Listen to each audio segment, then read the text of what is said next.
of two conversations which we're having this month around love. We had the first one 2 weeks ago, which was what's love got to do with it? And the turnout was amazing. The conversation was juicy. And we're coming back again for a second version of this conversation. Before we go too far deep into it, I'd love to open up the floor and introduce our esteemed panelists from all over the globe. Today's session, I'm going to start with Rupsha, who's dialed in from Kolkata in India. Rupsha, why don't you take it away and introduce yourself? Rupsha. Thank you, Anderson. Hello, good morning, good afternoon, good evening to all of you. I'm Rusha Bhattacharya from Calcutta, India. I'm a health and wellness coach, helping people to deal with their stress and anxiety related issues. And how do I do it? I focus on four main areas, that is, movement and breathing, sleep, rest, and its healing power, food and its relation to stress, and emotional health, which includes things like time management, anger management, assertiveness, things like that. And it's personalized. So I've been doing it for the past 4 5 years. Uh, I'm also a yoga teacher. I started as a yoga teacher and I had been a yogini for the past 20 plus years. So that's what I do.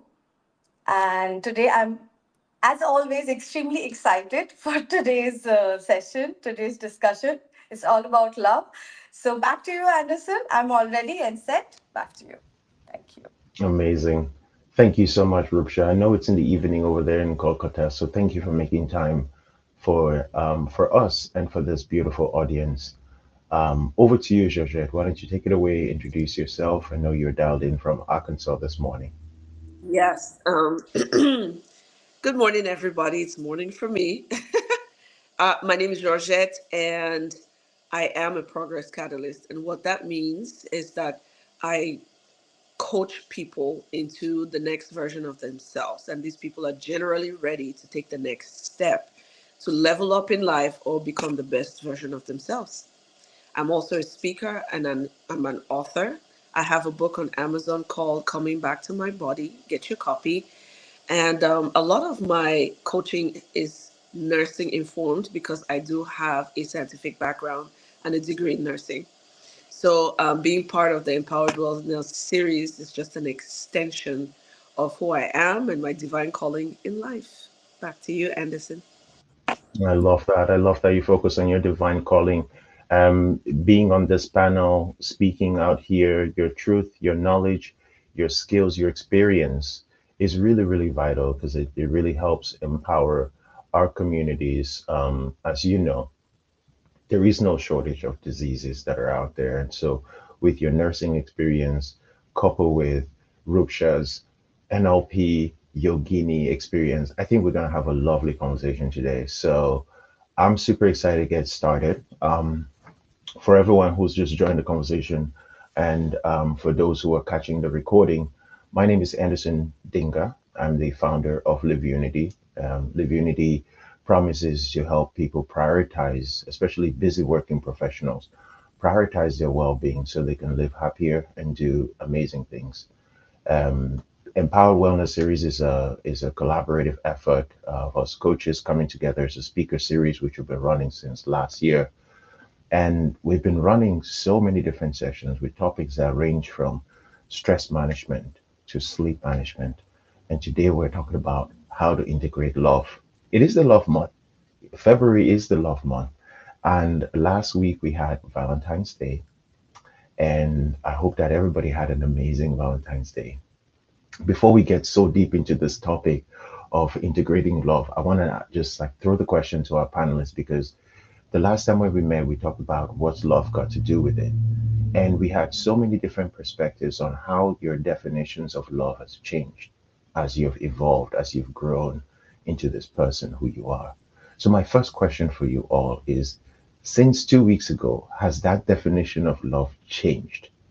And if so, how has that changed?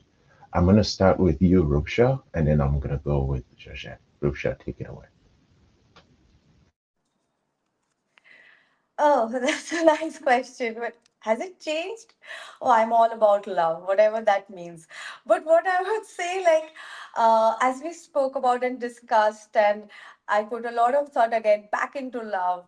And what I've realized that I've started checking into my see, love for me is a combination of a lot of things, right? Your compassion, empathy, respect, trust, your communication, things like that. So what I've realized, I have started checking in with my own self that how I am doing in all those categories towards those people who matter to me. Do I like I've started checking in more with them, things like that, and started feeling like, sometimes like life happens and we take these relationships of love and understanding, people who are there for us, for granted. Whatever we say, how much self-aware we are, at some point in different, we get so busy. So then, that has helped me to, check back on those things, like, okay, maybe somewhere I've just ignored certain aspects, certain people who I thought, okay, maybe tomorrow because they'll be there, maybe tomorrow because I know they are there, they've been there. So I have started taking those few extra steps, where some also, something, I attended something over this weekend, and where there was this thing, like, we see so many people, like whatever, our co-workers or someone from our same field or someone else posting something. We, like, some people, sometimes we just go and appreciate about that. It's also a way of showing love. It's all right whether it's all right, takes a minute or few seconds of your time. Just, if you like someone who matters to you or something you want to, like, you don't just appreciate, keep that appreciation within yourself, show it, express it. So I think that's what I've started doing, and it feels nice. Like, again, going back and, tracking. We track so many things, our expenses and our income and things like that. I think checking in and tracking all these also, it's fun. It's a nice way of being self-aware. Mm. That's what I I would love say. that. I love that, Rupsha. I love this. I'm bucketing everything into this whole concept of taking action on love. Yeah. When you feel it, you take action Yeah. on it, you show Yeah. it, you express it in however way, whether it's to your coworkers or to your friends. I love that. That's pretty awesome. Thank you for sharing that. I love how your understanding and appreciation of love has been evolving. What about you, Georgette? What has changed since the last time what has shifted for you since the last time when we spoke about what is love? Let's put it this way. It, I think that I'm pretty good at keeping in touch with the people I care about. And I think that for me, since the last time we spoke, it has been self care. Last Saturday, I had a body scrub at a spa. And yesterday, I had part two of it. And my scientific background just kind of popped into play, because then, the massaging of the face cleared up my sinuses and I don't feel stuffy. I've been stuffy for the last couple of months. I'm sure a lot of the viewers can attest to the fact that since about November, there's plenty of people who just feel congested nasally, but they're not sick. And it gave me the opportunity to rest, to also realize that we carry tension in our face, just like we carry it in our backs. And some of us have GI side effects. And being able to share my joy and my relaxation with everybody has been fun and hilarious at the same time. I think it has inspired family and friends to be able to go pamper themselves, because last night I slept so well. And sometimes we don't know how tired we are until we have that kind of experience. But this has sparked a new conversation, and it brings to mind a quote that I had seen. What is it? Eleanor Roosevelt said, "The giving of love is an education itself." So that's what's happened since the last time we spoke. And it is such a true statement, because then people get to see how I'm loving myself, and hopefully it inspires them to love themselves and take care of themselves that way. Oh, that's so beautiful. What an amazing way, Georgette, to kick off the conversation when you talk about self love and giving yourself pampering, taking yourself out for a spa day. I know I'm long overdue for one. I need to go for a mani or a pedi or one of those two things, or both of them one of these days. But it's interesting how you touched on giving to yourself and how that translates to giving to others, or how that um, when people see you giving to yourself, then they want to also give to themselves. They want to emulate people who are treating themselves with kindness and with love. It does emanate, it does reflect on others as well. So that's a really interesting conversation on self love. So both you and Ruksha have touched on one, self love, and two, love of others. Um, for me, since the last time when we spoke, it's been both of those two things. It's really been a balancing act. Um, is how to love others and how to love myself at the same time, without how to love others without compromising the love of myself. And I would also say there's a third dimension to it. How to love the things that make me who I am, the things that I do, what I'm passionate about, the things that I'm really good at, like what I'm skilled at. And I think this lends really well into the conversation that we're having today, because a lot of our viewers are coming in today. It's 8 o'clock in the morning, at least here in Boston where I am. It's 8 o'clock in the morning, and a lot of people are just getting their coffee and they're about to go to work. And so when we think about work, a lot of times we don't think about love. We think it's just a thing that we need to do. But a few years ago, I'd come across this Japanese concept of ikigai, where it talks about your work, your essentially your purpose in life being a combination of four things. One is what you're really good at, what your skills are, and two is what your passions are. And if the formula for love, if you bring those two things together, your skills and your passion, then you get love. And I've been playing around with that definition of what are my skills and what are my passions, and how can I use those two things to show love to others. So that's what's been shifting for me, is what do I have to offer to the world in the form of healing, in the form of growth, in the form of love. So we left off last week's conversation talking about how we can go deeper, because we have the 8 dimensions of wellness, and how we can go deeper within each one of those dimensions and talk about how to integrate love in work, in life, and in our spirituality. So maybe let's go around again in another set of questions, and I'll start with you, Ruksha.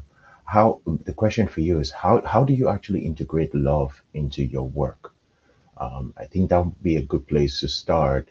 And then we'll go to Georgette, and then we'll talk about how we integrate love into our spirituality. So, Rupsha, first, take it away. How do you integrate love into your work, Rupsha? Yes. See, obviously, it's the perfect marriage is if your passion and your skills come together, and you can do it. But it's not possible always. It doesn't happen because there are a lot of factors, external factors, things like that, that doesn't let everyone do what. But I think your see workplace. It's also depends on the people around you. So there a sense of community, a belonging need to develop, and it needs to be nurtured. A sense of community belonging doesn't develop out of like suddenly. It has to be nurtured and practiced. So I think what I think, like, smile. At your work, just smile, make eye contact and smile. It's the first signal you're sending each other that okay, I'm not hostile, you're not hostile. We can at least come to some understanding, some connection, some communication. Obviously, that is one thing is there. Now, what else can we do? When we're talking about like you go to physically, you go to a workplace, food, eat together. I think that's an amazing way of bonding at your workplace. Like if I when while I was going through these questions or the topics, and I was like thinking about, I have had worked 10 years. I have worked in different organizations, right, media houses, this and that. And the ones I really remember where the people were, we have eaten together a lot. I remembered one organization monthly you would like bring like a half Saturday post that you bring in food and everyone is there having fun. I think that's there. And then also you have to show that you care. It's just not like by saying I care. Show, like, ask, have those personal informations, ask your employees or each other those questions, just out of not only professional questions, but out of that, I'm not saying be inquisitive and poke into someone's personal life, but listen. Be the active listener, listen, communicate, and show that you care.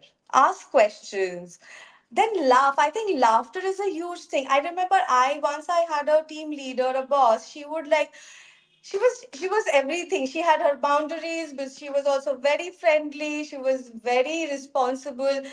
So she would make us laugh also. She would crack jokes on herself. So when she would crack jokes on others, no one would mind. No one would feel humiliated. She would have a respectful boundary. But and you know what happened? I realized that everyone wanted to put that extra effort because that nurture was there. Because when I looked for support, when I was really at my wits' end, I could go to her. Not only me, the others, the rest, everyone. There was no demarcation, no hierarchy. You just could go to her. So I think this is how you nurture a loving atmosphere environment at your workplace, trying to build a sense of belonging and community. Then that loyalty, that owners, that responsibility, productivity, creativity, it all falls into place. How you're treating the newcomers, the beginners, the interns, it all matters. I think that's my bit about, like, how to integrate love into workplace. Thank you. Thank you so much, Ruksha. I'm gonna keep you on the microphone for a second because you said something there which is so profound. You said by integrating love into work, you can get more productivity. Yeah. Can you break that down a little bit more?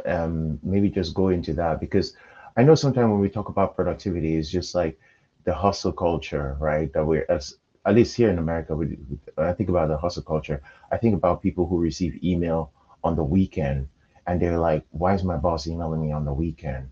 My boss does not love me."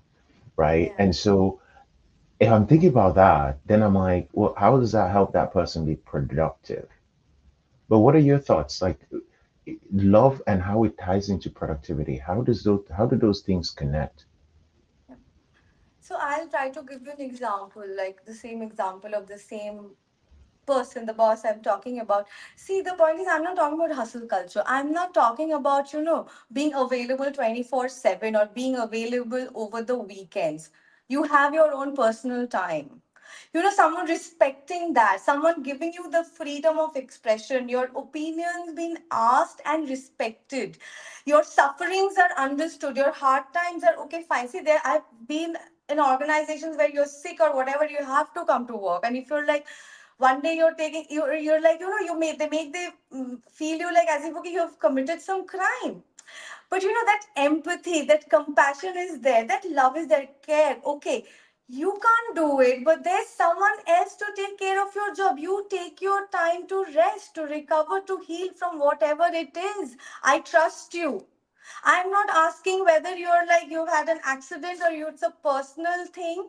I trust you that you cannot operate, and that's why you're telling me I cannot and I need a break. That's how you show love at your workplace, right? And then once when that happens, it's your responsibility. I don't have to work extra 2 hours. But the work I'm giving, I'm putting my complete focus in that work and I'm finding out, I'm overcoming all the obstacles that I need to get that end result. So no one is putting a gun at me and saying you have to do it. I am bringing out that me which I have, because that onus has come. It's come within because someone has nurtured it. Someone has given me something, and I'm responding to it. I I love think that. that's yeah. Yeah, I love that. And it just builds a sense of psychological safety when I come to my team or to my supervisor and I say, hey, I need a day off. And they trust me. They trust that I'm not lying to them and they go, get out of here. We got this. We're gonna be fine when you come back. So that sense of trust builds safety and that safety builds love. So thank you for sharing that. And then and I didn't forget the part which you mentioned at the beginning about eating together. When I was in the corporate space, that was one of my favorite moments, was just eating with my coworkers, whether bringing food into the office so we could sit in the cafeteria and eat, or going out to lunches or to dinners together. You spend 8 hours with these people, like you got to eat together. And one thing that I've learned from Georgette is that food is a love language. So thank you very much for your insights, Rupsha. I'm going to pass it over to you, Georgette.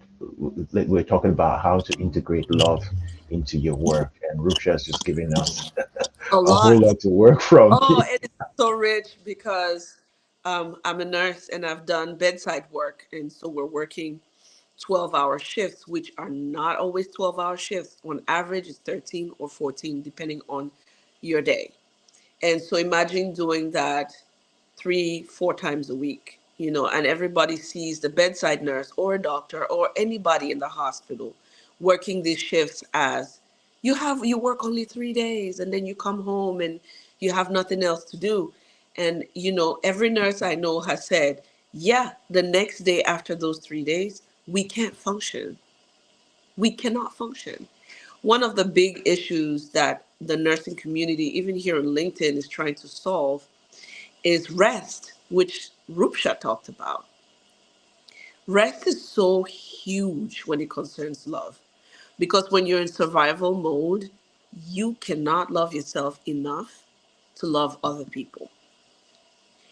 So, rest is so huge that if you integrate that into your workflow, chances are that trust and loyalty will also be built. Even if, let's say, the boss is not as outgoing or just is very, let's get the work done. Once you integrate that into your system, where, for example, I can give an example as a nurse. If you're working 12-hour shifts, right now, the majority of the US, except New York and California, has 30 minutes of a break in 12 hours. We generally, as nurses, don't have time to even go to the bathroom. We shove our food down and we're on our feet, walking on average, 6 to 10 miles a day, just up and down the entire floor, the hospital, you name it. But if you integrate rest into your processes, your workflow, regardless of what kind of industry you're working in, your employees are going to feel more relaxed enough to observe. They're not in survival mode to produce, produce, produce. They're not in survival mode because there's a backstabber who's trying to climb the corporate ladder.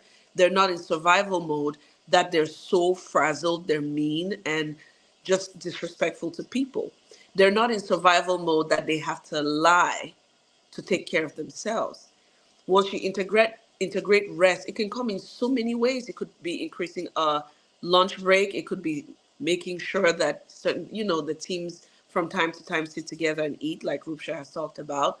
Or it could be as simple as creating an environment, because I have heard there are sensory rooms now in so many places where you can go. It's quiet and there's this spa-like environment. You can sit in there for 15 minutes.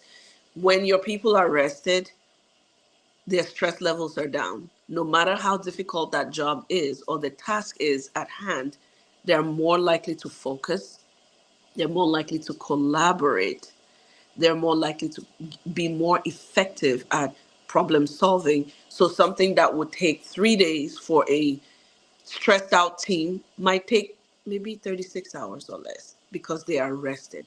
Rest is so, so huge. Now, part of working is that many people separate it from their whole entire lives. And Sylvia is not here today, but she she talked about work, that harmony in putting all your life together. Another thing about creating boundaries with work that Rupsha was talking about is once people realize that work is just part of life, then it doesn't become a separate thing or an other thing that they're doing. It is just something they do during the day because whatever we do to add value in anything that we do is work. So the conversation you're having with your coworker in the hallway about their kid having a bad day at school is work. That same conversation outside of work environment is work because you are adding value to someone's life. The more you add value, the more work you're doing. But we've reduced work to only this thing that earns us money. So if you see work as anything where you're adding value, then hopefully that reframes the whole idea about work, not as this separate thing from our lives, but as an extension of what we do in the community, extension of what we do as an entrepreneur, as a mom, dad, whatever. It's all work. But the truth is, not all work is created equal. That's the problem, right? Because then we go into this work physical environment or work from home, whatever you're doing today, and think I have to completely separate myself from that. The way work is changing right now actually begs people to be able to have some kind of harmony because of what we're facing around the world. Prices for everything, standard of living is up, and people are actually going to wait now until they get into a good work environment if they're going to be stressed out in their lives. They would rather have a better work environment so that it does not feel as though they're sacrificing who they are, their mental health, their emotional health, to have a paycheck. So your processes, put breaks in there. The other thing is reframe work and understand that it is part of your life. And if it's part of your life, then you take your love from everywhere, you pull it from everywhere, and you pour it into what you're doing to make a living. So back to you, Anderson. You know, Georgette, I could literally listen to you all day as you break down some of these concepts because you make it feel so real when you talk about rest. And when you talked about rest, my brain just went in the direction of rest and digest. So it's like combining what you're saying and what Rupsha is saying, because like you need a break. And if you need a break, you gotta spend that break in a useful way. Maybe you get a bite to eat with your coworkers. But that break allows you to also digest that food. So by resting from work, you get to spend quality and love time. You get to digest your food better. Um, Rest plays such a huge role in our lives, and I love that you mentioned that. For me, when you talk about the corporate experience, I spent 20 years in my corporate career, and there was one word that you meant, actually both you and Ruksha mentioned, and it keeps coming up, the word empathy. How to bake love into your work. I think the best environments that I've worked with, the best people I've worked with, have been able to show empathy. And how does that show up? For me, is just listening, either listening to me or sharing, right, or sharing information with me. And it's not just information about what's going on at work, because we could talk about that all day long. How was your weekend? How are you showing up as a human being? I think some of the best memories that I have are not even like celebrating work accomplishments. They're celebrating like birthdays, like taking people out to celebrate their weddings, or not necessarily all the good ones, just coming together to celebrate when someone's going through grief. They lost a loved one, they went through a breakup, or they're moving and things like that. We got to celebrate all of those things. And I think those are just beautiful forms of love and beautiful forms of empathy. You wouldn't know unless you ask them, like, what's going on with your life? Oh, I'm getting married. Oh, I'm going to Florida for vacation. And when they come back, do you remember to ask them, what went on in Florida? How was your wedding? By asking those questions, we show that we care. And by showing that we care, we show that we love. So that's what's coming up for me as both of you are sharing is empathy. And empathy comes from, for me, it comes from curiosity, asking those questions, but then also creating that space where you can listen to them, to actually hear what they're saying, and remembering that, right? Because sometimes we just ask because we have an obligation to check the boxes. No, no, no, no, no. I'm not talking about just checking boxes because all of a sudden your CEO said you have to do icebreakers before every meeting. No, I'm saying because you genuinely care about your people, you can break off for 5 minutes, 10 minutes, even 15 minutes before a 1 hour team meeting, just to give them a time where you can listen to them, get their feedback, right? I'm talking about your team. Listen to them, get your feedback, but also share with them authentically what's going on with your life. That's showing empathy, that's showing love. at work. So thank you both very much for sharing your thoughts, your input. I want to switch the topic a little bit because we're talking about love at work. One of the areas where we we connect with love the most is in our relationships. And I know when we are preparing for this, Georgette, you were the one who was like, well, most people get love in relationships, but do they though? But do they? So the question then, I'm going to throw it back at you, Rupsha. We had this insightful conversation on how to integrate love at work. How do you bake love into your interpersonal relationships? Rupsha, take it away. Oh, wonderful question once again. And I don't think I can talk about love without, pulling in personal experience and examples. It's impossible. It's something like love.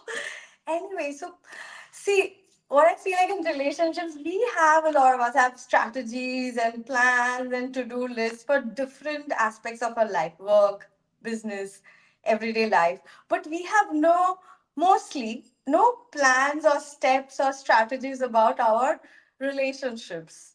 It's not bad in the sense like it's not bad to have such things as well. So basically, so maybe when I'm talking about that, first thing in my planning about a relationship, any relationship, close relationship, is communication. Not only respectful, clear communication, all that is there, but how we communicate with that person. Now here I will see, and not only in moments of like okay, our relationship, friends, okay, here my husband or my brother or my mother. Not only we are like okay, feeling that love and affection towards each other. Not only then, that is obviously something as well, but in moments of distress, in moments of conflict. So now here I'll tell you why. My example I'll give you like my relationship with my husband. We've been together for 11 years now. So we have a good relationship, we're friends, and we're like all that thing. It's all good. But when we started, everything was good. But when during times of distress and conflicts, we would not understand each other. His communication, I wouldn't understand. My communication, he wouldn't understand. But we were still communicating. But at the end of it, we were feeling bad, terrible, to a lot of emotions when we were cooling down. So we decided, we sat and communicated with each other, like how I want to be communicated at certain time, how he wants to be communicated, and how, and then figuring out how to communicate with each other when times are maybe not that rosy and not everything is like, fun and joy. I think that is very important, how we communicate. Understanding how I want to be communicated and how the other person should be communicated with. These things are very important. Also, the when to communicate. A person who's already angry, stressed, depressed, if I'm putting on anyone, someone else is putting that on me, am I in a position to solve anyone's problem then? No. So, how will that other person be? So I think that is also important, how and when. And from there, two things I really look at is active listening. Not only hearing, listening, things that should be listened to, like really listening to it. Always you don't have to give your inputs or judgment, listen to it. And observing the non-verbal cues. It is very, very, very, very important. It makes so much of our communication that I think for me this is and why I brought in my story, because once we put that effort, both of us, in changing our patterns of communication during times of distress, we still fight. But the point is, arguments are still there. It is not only the communication during distress, it has become better, but communication in other areas has also become better.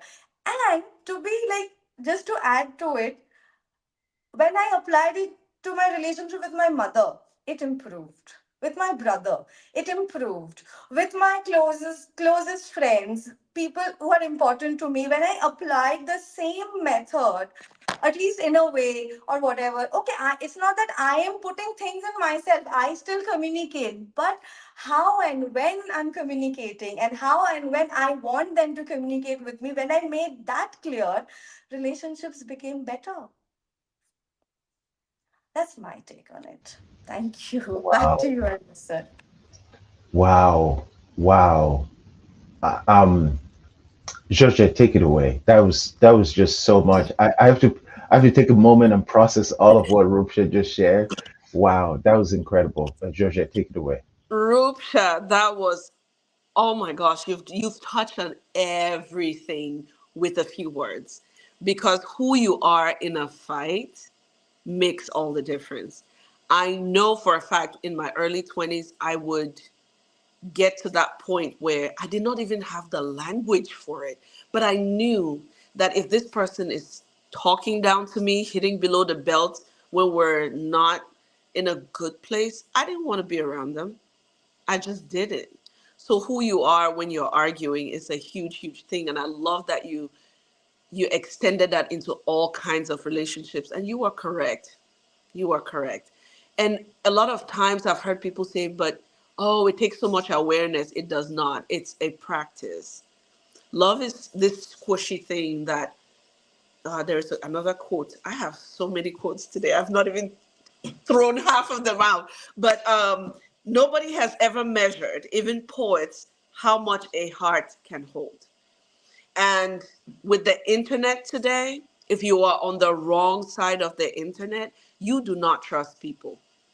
But and which is really sad because then it just takes away that internal compass from you. If you trust that the person you're talking to, I don't know how many times I've heard, oh my gosh, be careful with your friends, they'll betray you. And I remember telling so many people, including my own mother, and I said, if this person betrays me, that's a them problem. I will mourn, I will grieve it, and I will move on from that.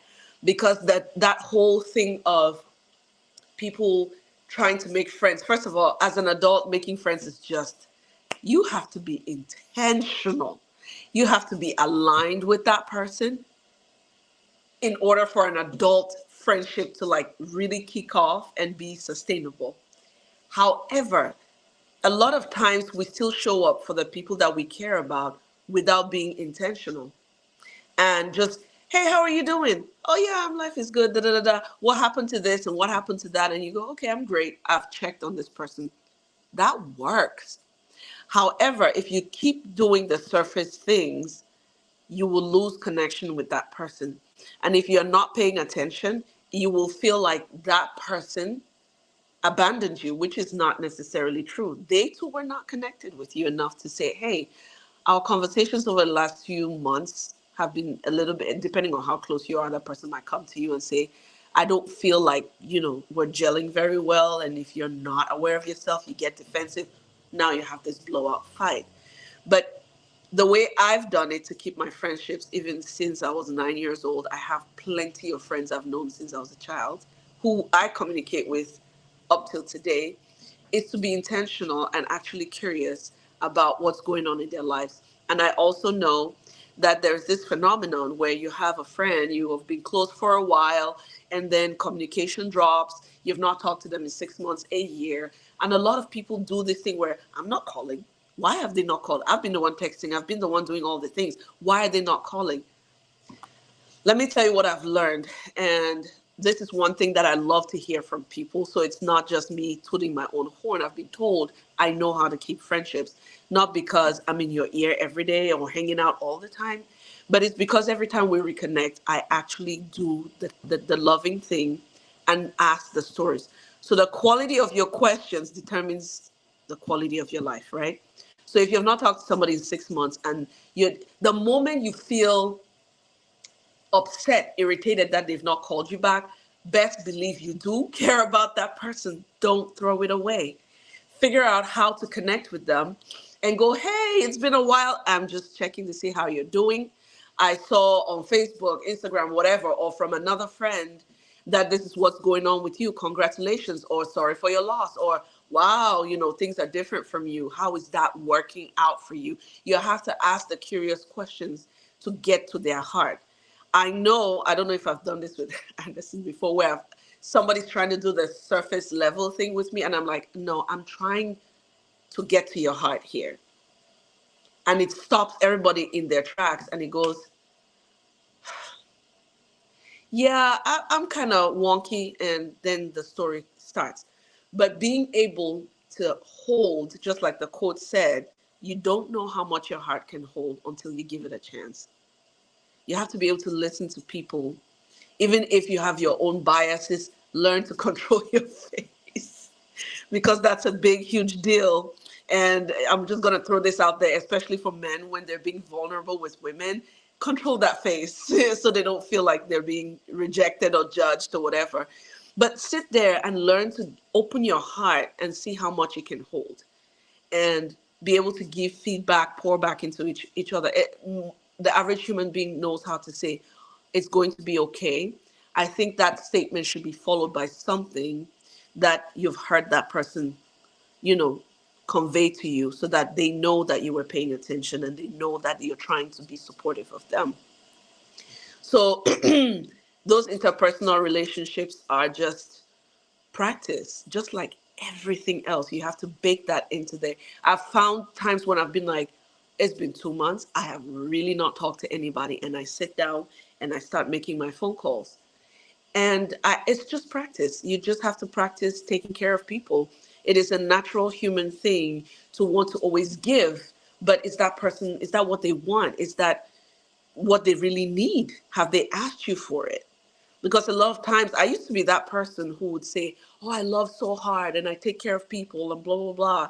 And I had to reframe that, because when I care about you, you have my mind, body, and soul. And I trust that I'm getting yours as well.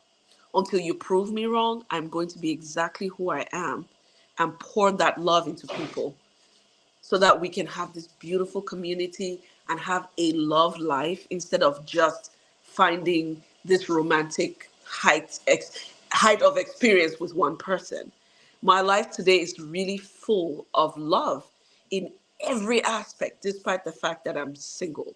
So that's really where I'm striving to be. And I'm seeing it with my family members. I'm seeing it with my friends, that they're actually making the effort to nurture platonic relationships and work relationships and whatever community they find themselves in, so that you don't feel so isolated. You don't feel like you have to have this one person and then just like overwhelm them with all the love that is possibly in your heart.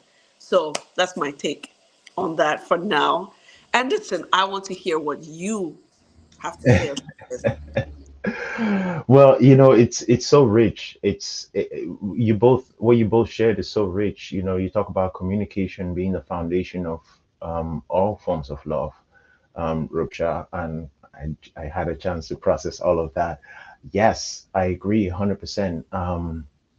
I read the book Nonviolent Communication a few years ago, and um, just like you say, show me a person how they are in a fight. Yes, we do the lovey-dovey thing until when we're in a fight, and then we don't know how to communicate with each other.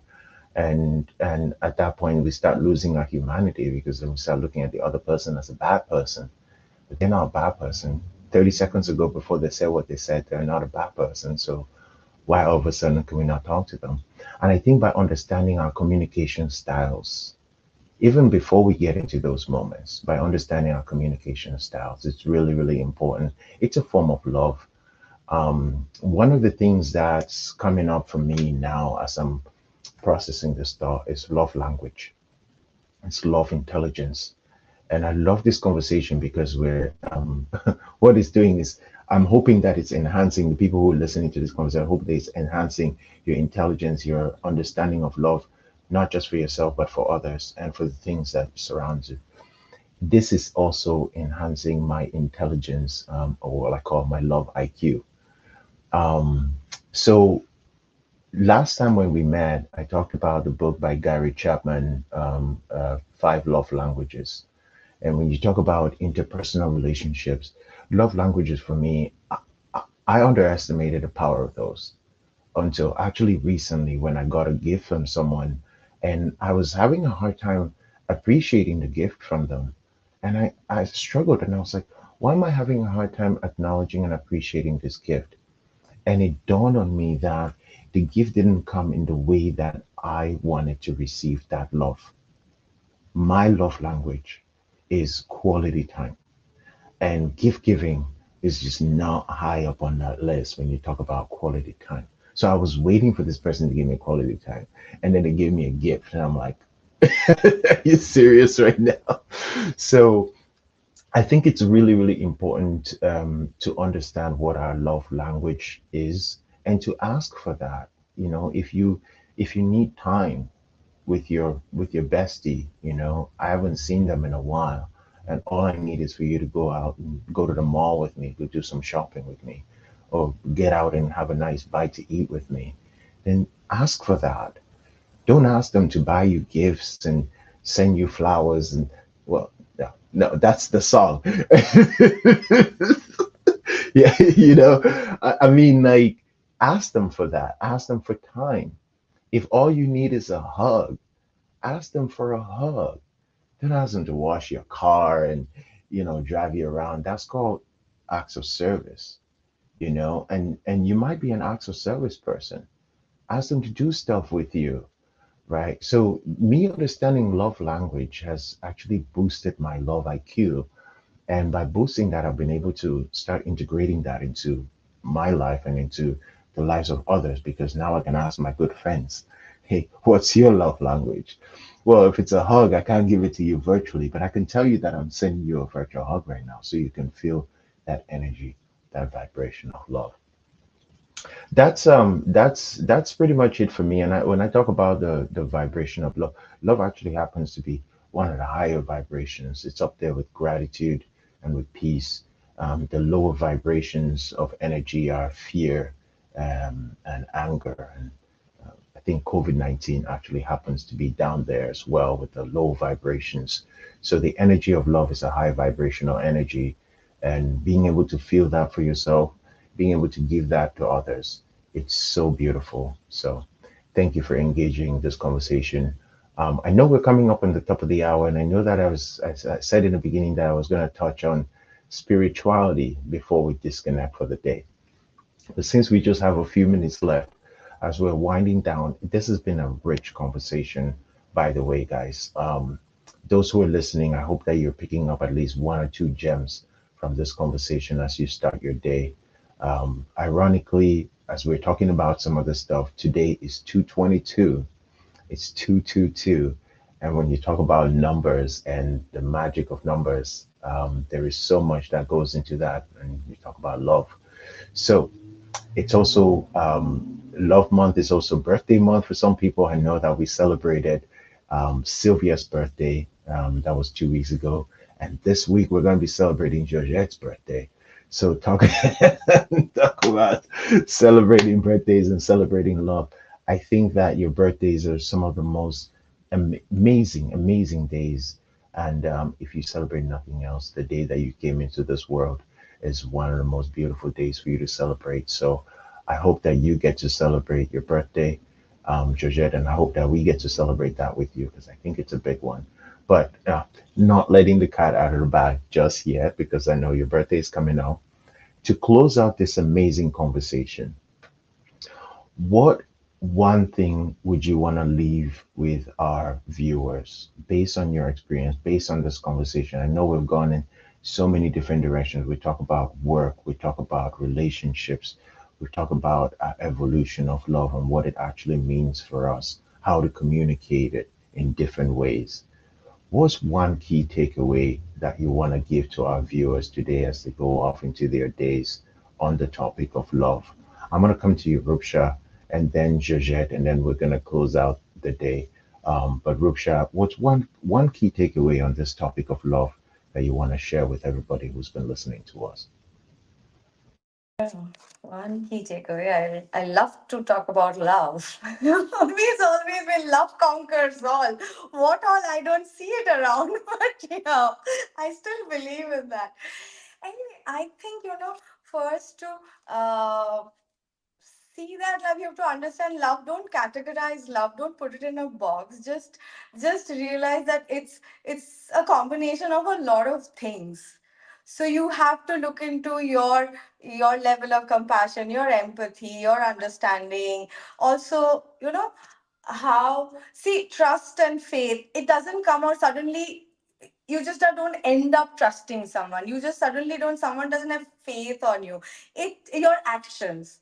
So it also depends. You make promises, how do you keep them? These things, matter when it comes to talking about love. Now, one key takeaway, see, so this I can say, just keep practicing. As George said, like, practice it. It's all about nurturing. It's all about practicing. We take it for granted, but please do practice it. It only happens. Things will happen. The shift will happen only once you start believing, practicing it. Secondly, I feel that to start with everything, self love. Being non-violent towards your own self first. Forgive yourself for your mistakes, the wrong, the bad decisions you've taken, or the decisions that have given you whatever results. Just stop, learn from them, but forgive yourself for them. Be non-violent. Once you become non-violent to yourself, you stop lying to yourself, and then that, goes to the others. Now, my one tip I would like to give, when there must be some moment, one moment in your life or anything that is, filled you with love, like, and made you believe and feel like, I am full of love, and I can receive and give love, and full of fulfillment, contentment. I'm sure one of us, at some level of our life, or at some point in our life, we have felt that. Now I'll come to NLP, like, as you spoke about NLP. So there's a technique in NLP. A lot of us know that, anchoring, right? So my thing is, go back to that moment and feel all the emotions in your body, in your, No, technical difficulties. That was a good one. yeah. So see about all that, figure it out, and make that vision your anchor. The day you are lacking, that you're lacking in something, in compassion, in empathy, in love, you feel a lack of love, you feel a lack of understanding. Make that day, that the most fulfilled day of your life, your anchor. And when you feel some lack in certain aspects of your life, because these are all about emotions, there's nothing tangible, make that day your anchor, and go back to that day. And maybe, with some practice, those lacks we feel in certain aspects of our life, we'll be like, okay, we had it. This is life.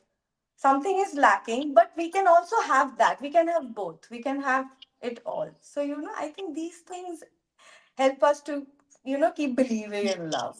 Okay, back to you. I think I Oh, I got love disconnected. I love that, and thank you so much for that. And I see we had a little bit of a technical difficulty, but it adjusted itself right away. Practice love. I hear that's what you're saying, and remember, go back to those moments where you can identify this was a loving moment. Have those anchors in your life. Thank you so much, Rupsha. I appreciate you. Georgette, over to you. Whew.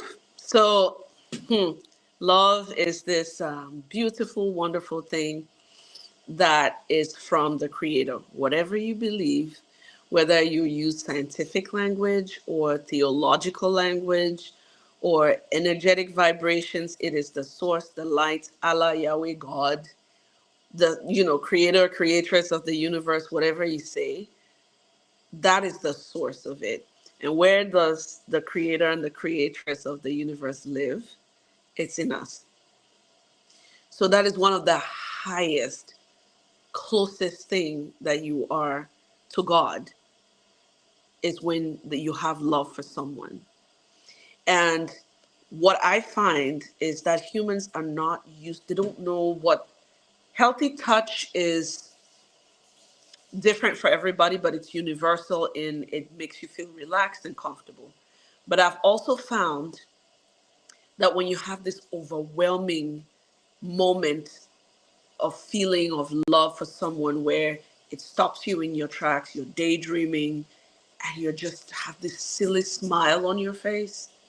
Some people don't know how to hold that. And they quickly go, oh my God, it's just a person. Or they're just my friend. Or, oh, I can't do that. That makes me, we don't know how to hold that feeling. So we push it away and get to a lower vibrational state because it does not require your higher self. When you have a feeling of love towards someone, the feeling that you have towards your pets, for people who have pets, it's easy for them to do it because a pet does not talk back. A pet just loves you. And that's why people go, oh my gosh, they're my babies, they're my life, they're my everything. But with humans, they cannot handle that same amount of happy hormones flooding through their bodies. So guess what? They stand back and they transfer that response that should go to the person in front of them towards a pet. We have to learn to be able to hold those big feelings and actually just let it wash over you. And please be the weirdo and just sit there and smile and tell somebody you love them and that they're awesome, and then you believe in them and find out their love language and just give it to them. I find too many people just holding back because they don't know that you will not fall apart, you will not burst, you will not be any less if you allow that moment. We don't always feel that feeling with the people we have. So when it happens, why are you holding back? Be the weirdo. Girl, what is going on with you today? I just care about you. I love you. You're this.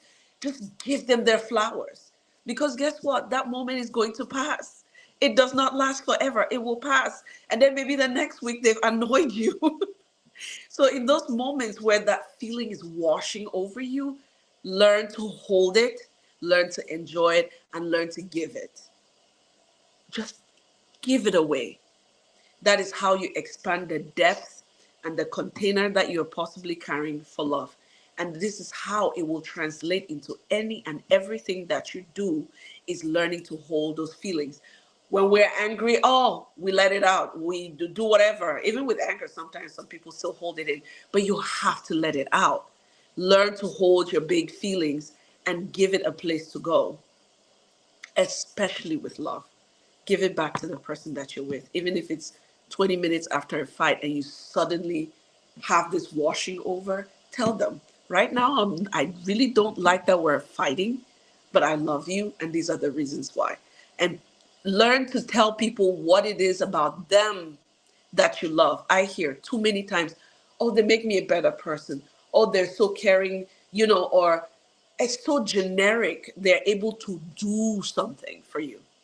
Learn to love people for who they are and actually articulate it and say, you're kind, you're compassionate, you're caring, you make me laugh. The way you do something, this quirky thing, that is what you like about them. Learn to explain that. So when someone says to you, 90 seconds, what it is about this person you love, even if it's your own mother, even if it's your parent or a sibling you don't get along with, find what it is about them that makes them special to you. And you will be surprised the depth of love that you can have for people.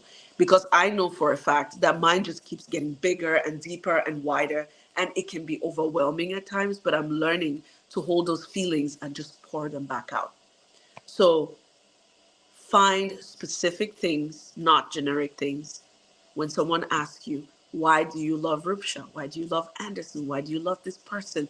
And you can just throw it back out of them, about them, not necessarily, because sitting with both of you, I'm a better human being for it. I love both of you because I am a better human being, period.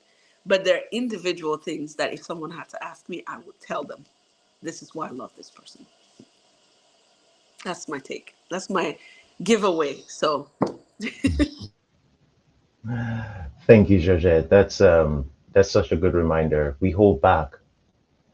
We hold back. Why do we hold back when this beautiful thing is supposed to just flow? through us, through the universe. So give love, get love.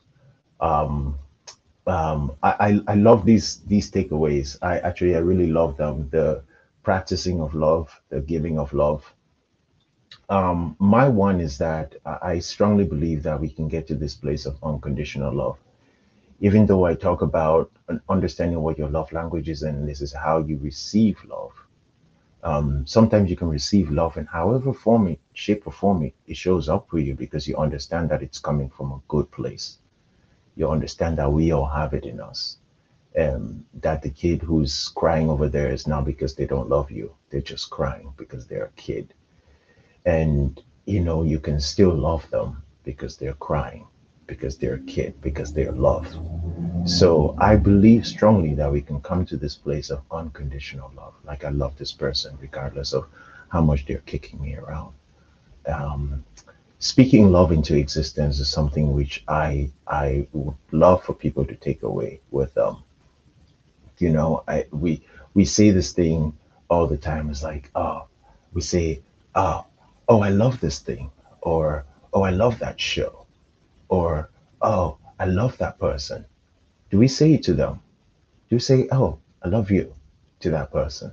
You love a show, yet you don't love that person, or you won't say it to them. How is that? That's kind of weird. So I think that we should speak love more to our friends, to our family, to our co-workers. Why not? I love the people I work with. Why not tell them I love working with you? I mean, I'm not gonna tell them I love you, but but why not? So thank you both so much. This has been such a rich conversation. We've touched on the topic from so many different angles. Next month, when we come together, it's going to be Women's History Month, and we're going to be exploring the topic of women and women in leadership from different angles. So I'm so excited to get into that conversation next month. I can't wait to either be a fly on the wall, to host you, or to learn so much more about women and how they show up today and how we could support them and how we can continue to grow with each other. But this has been an incredible month, a month of love. And I want to just say thank you both so much for your love, for your energy, for your time that you've poured into everybody who's listening to this conversation. I hope that people get to take away so many different gems on how to show up in love, how to give love, and how to get love in their lives. I really, really appreciate you both. And I'm sending you into your day with lots of love, lots of light, and lots of energy. Thank you and have a wonderful day. Cheers to you.